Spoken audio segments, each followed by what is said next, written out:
Have you ever heard someone say, "There's no daylight between us"?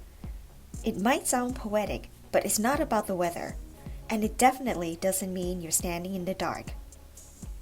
In English, no daylight between us means we completely agree. There's no difference between our thoughts, our positions, or our values.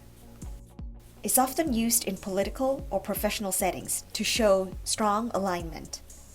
For example, there's no daylight between me and the team on this issue. This means we're on the exact same page.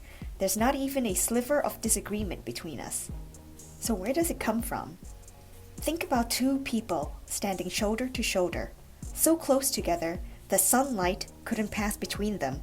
That image of no daylight became a metaphor for unity. It likely became popular in political speech. Presidents, diplomats, and press secretaries have used it to signal a united front.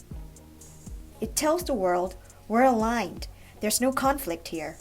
But you don't have to be a politician to use it. Here's a more personal example.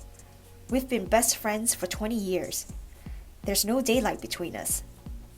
That means we know each other so well, and we've stood by each other through everything. It's a beautiful way to describe closeness, not just physically, but emotionally and mentally. It's not just about agreement, it's about closeness and trust. Try using it the next time you want to express total alignment.